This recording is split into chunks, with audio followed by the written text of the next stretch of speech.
യൻജുവ അഹദുകും ബിഅമലിഹി, ഒരാളും തന്റെ അമല് കൊണ്ട് നാളെ അല്ലാഹുവിന്റെ മുന്നിൽ രക്ഷപ്പെടില്ല സഹാബ.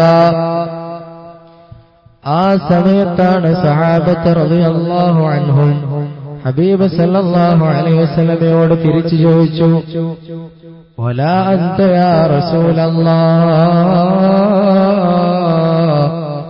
അല്ലാഹുവിന്റെ ദൂതരെ അങ്ങും രക്ഷപ്പെടില്ലേ?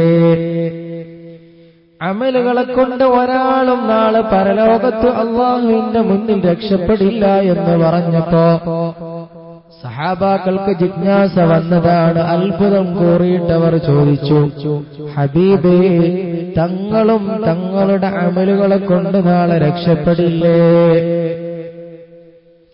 ഹബീബ് സല്ലല്ലാഹു അലൈഹി വസല്ലം പറഞ്ഞത്, ഞാനും രക്ഷപ്പെടില്ല സഹാബ, ഇല്ലാ അൻ യതഗമ്മദനി അല്ലാഹു ബിറഹ്മ, അല്ലാഹു അവന്റെ റഹ്മത്ത് കൊണ്ട് എന്നെ പൊതിഞ്ഞാലല്ലാതെ ഞാനും രക്ഷപ്പെടില്ല സഹാബ. ആരാ പറയുന്നത്? പുണ്യ ഹബീബ് സല്ലല്ലാഹു അലൈഹി വസല്ലമയാണ് പറയുന്നത്. അല്ലാഹു അവന്റെ റഹ്മത്ത് കൊണ്ട് എന്നെ പൊതിയണം, എനിക്ക് റഹ്മത്ത് തരണം എന്നല്ല, ആ റഹ്മത്ത് കൊണ്ട് പൊതിയ എന്ന് പറഞ്ഞാൽ നന്നായി റഹ്മത്ത് നൽകുക എന്നതാണ്, അല്ലേ? എനിക്ക് റഹ്മത്ത് ചെയ്ത് ഇല്ലാ യർഹമനി അല്ലാഹു എന്ന് പറഞ്ഞാൽ മതി. എന്ത്? അല്ലാഹു എനിക്ക്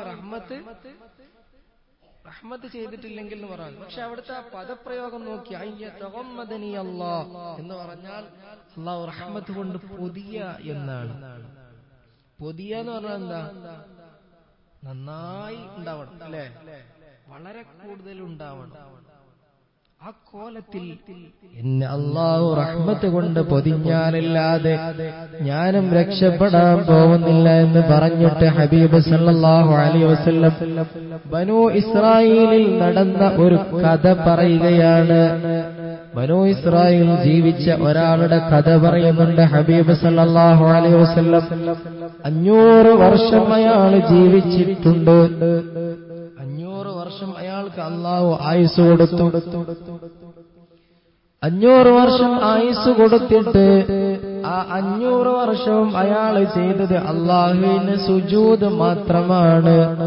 ഒരേ ഇബാദത്താണ് അയാൾക്ക്, മറ്റൊരു ചിന്തയുമില്ല. അയാളൊരു ദ്വീപിലാണ്, ഒരു കടലിന്റെ സെൻട്രൽ ഭാഗത്ത് അല്ലാഹു സൗകര്യം ചെയ്തു കൊടുത്തു എന്നാ പറയുന്നത്. ഒരു കടലിന്റെ സെൻട്രൽ ഭാഗത്ത് അല്ലാഹു ഒരു കുന്നുപോലെ അയാൾക്ക് സൗകര്യം ചെയ്തു കൊടുത്തു. കടലിൽ മുഴുവൻ ഉപ്പ് രുചിയുള്ള വെള്ളമാണ്.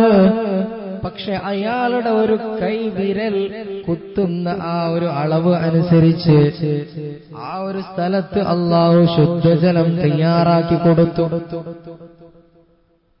അവിടെ അല്ലാഹു റുമ്മാൻ പഴം കായ്ക്കുന്ന ഒരു മരത്തെയും അല്ലാഹു സംവിധാനിച്ചു കൊടുത്തു. ഈ 500 വർഷക്കാലം അല്ലാഹുവിന് ഇബാദത്ത് ചെയ്യുന്ന സമയത്ത് 500 കൊല്ലവും അയാൾ ഇബാദത്തിലാണ്. ഓർക്കണം, ഞാൻ അന്ന് നമ്മുടെ സമയത്തെ കാൽക്കുലേഷൻ നടത്തിയിട്ടുണ്ട്. അന്ന് നമ്മൾ ജീവിച്ചാൽ ശരാശരി ഒരു 60 വയസ്സ് ജീവിക്കും. ശരാശരി ആയുസ് 60. ഈ 60-ൽ തന്നെ ഈ 60 വയസ്സിനുള്ളിൽ തന്നെ നമുക്കാകെ അമലുകൾ കൂട്ടി നോക്കിയാൽ കുറഞ്ഞ കാലങ്ങളെ ഉണ്ടാവും, അല്ലേ? എന്നാൽ ഇദ്ദേഹം അങ്ങനെയല്ല. 500 വർഷക്കാലം വളരെ ആത്മാർത്ഥമായിട്ടാണ് ഇബാദത്ത് ചെയ്തത് എന്ന് പറയപ്പെടുന്നു.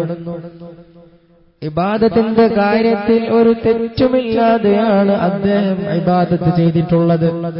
500 വർഷക്കാലം ഇബാദത്ത് ചെയ്തു. ആ കടലിന്റെ അടുത്ത്, ആ കടലിന്റെ മധ്യഭാഗത്ത് അയാളുടെ കൈവിരൽ കുത്തുന്ന അളവിൽ അല്ലാഹു ശുദ്ധജലം നൽകി. ആ ശുദ്ധജലം അദ്ദേഹം കുടിക്കും.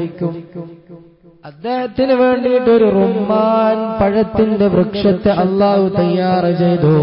വിശക്കുമ്പോ ആ വൃക്ഷത്തിൽ നിന്ന് പഴം പറിച്ച് അദ്ദേഹത്തിന് കഴിക്കുകയും ചെയ്യാം. ഈ രൂപത്തിൽ 500 വർഷം അദ്ദേഹം ഇബാദത്തിലാണ്. വെള്ളം കടലിൽ മുഴുവൻ ഉപ്പുരുചിയുള്ള വെള്ളമാണ്. പക്ഷെ ഇദ്ദേഹത്തിന് കുടിക്കാൻ അല്ലാഹു എന്ത് ചെയ്തു? ആ ആ ഒരു വിരൽ മുക്കുന്ന, അദ്ദേഹത്തിന്റെ വിരൽ മുക്കുന്ന ആ ഒരു അളവിൽ അള്ളാഹു ശുദ്ധജലം കൊടുത്തു. റുമ്മാൻ കായ്ക്കുന്ന ഒരു വൃക്ഷത്തെയും അവിടെ കൊടുത്തു. സീസൺ നോക്കാതെ ഏത് സമയത്തും റുമ്മാൻ കിട്ടുന്ന രൂപത്തിൽ, അദ്ദേഹത്തിന് വിശപ്പുണ്ടാകുമ്പോൾ റുമ്മാൻ കിട്ടുന്ന രൂപത്തിൽ അള്ളാഹു സംവിധാനിച്ചു. അങ്ങനെ ഈ റുമ്മാൻ പഴവും വെള്ളവും കുടിച്ച് അദ്ദേഹം 500 വർഷം ഇബാദത്തിൽ സുജൂദിൽ തന്നെ ആത്മാർത്ഥമായി. ഈ സുജൂദിലൊക്കെയാകുമ്പോ അദ്ദേഹത്തിന്റെ ആകെയുള്ള ദുആ എന്താണെന്നറിയുമ്പോ, അല്ലാഹുവേ, അല്ലാഹു അദ്ദേഹത്തിന് ഒരു ചാൻസ് കൊടുക്കുകയാണ്. നിനക്ക് എന്താണ് വേണ്ടത് നീ ചോദിച്ചുകൊള്ളുക, അത് നിനക്ക് തരാം. പടച്ചോനെ, എനിക്ക് മറ്റൊന്നും വേണ്ട, ഞാൻ സുജൂദിലായി കിടക്കുമ്പോ എന്നെ നീ മരിപ്പിക്കണമേ അല്ലാ എന്നാണ് ആത്മാർത്ഥമായി ദുആ ചെയ്തത്.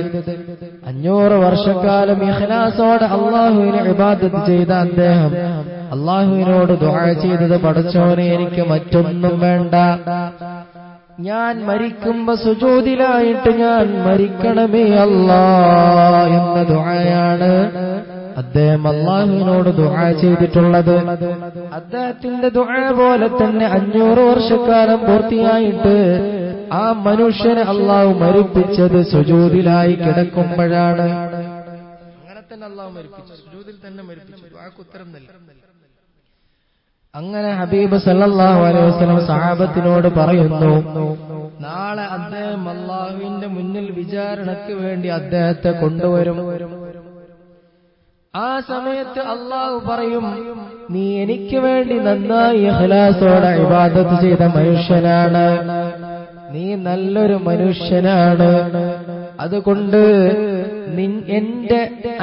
എന്റെ കാരുണ്യം കൊണ്ട്, എന്റെ റഹ്മത്ത് കൊണ്ട് നീ സ്വർഗത്തിലേക്ക് കടന്നു പോകണമെന്ന് പറയും.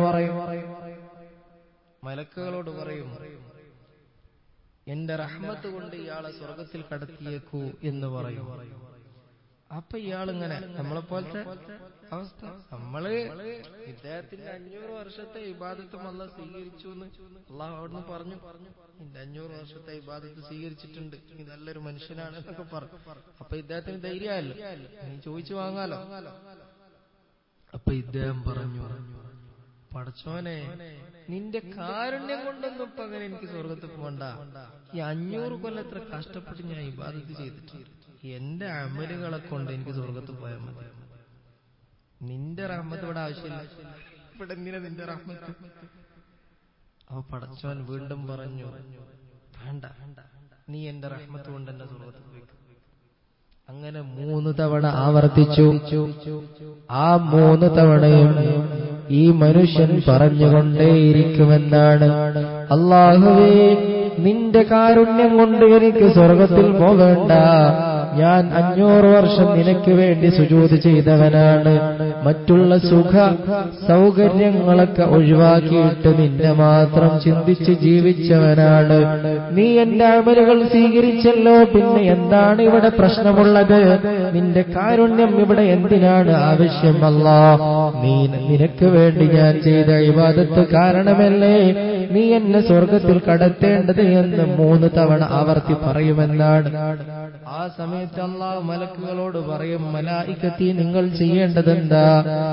ഇയാളുടെ അമലുകളൊന്ന് തൂക്കി നോക്കണം. ഇയാൾക്ക് ഞാൻ അയാൾക്ക് ചെയ്തു കൊടുത്ത അനുഗ്രഹങ്ങളും നിങ്ങളൊന്ന് തൂക്കി നോക്കണം. ഏതാണോ മികച്ചു നിൽക്കുന്നത് എന്ന് നിങ്ങൾ കാണിച്ചു കൊടുക്കണം. അങ്ങനെ മലക്കുകളെ വിളിച്ചു.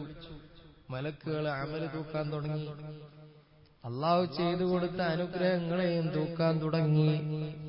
ആ സമയത്താണ് മലക്കുകൾ മറുപടി പറഞ്ഞത്,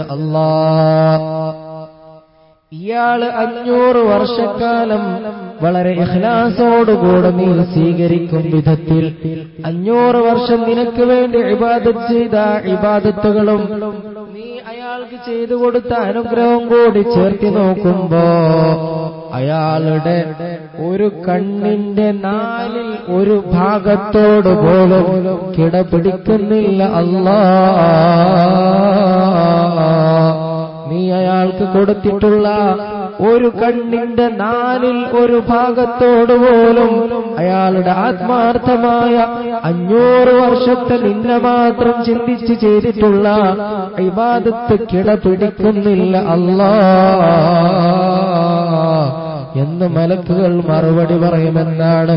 ആ സമയത്ത് അല്ലാഹു പറയും, നിനക്ക് എന്റെ റഹ്മത്ത് വേണ്ടല്ലേ, നീ ഇനി നരകത്തിലേക്ക് പോയിക്കോ എന്ന് പറയുമ്പോഴാണ് ഈ കാര്യങ്ങൾ ബോധ്യപ്പെട്ടിട്ട് ആ സാധുവായ മനുഷ്യൻ പറയുക, അല്ലാഹ് ഞാൻ അറിയാതെ പറഞ്ഞതാണ്, ഇത്രത്തോളം വലുതാണ് നിന്റെ അനുഗ്രഹം എന്നത് ഞാൻ അറിഞ്ഞു.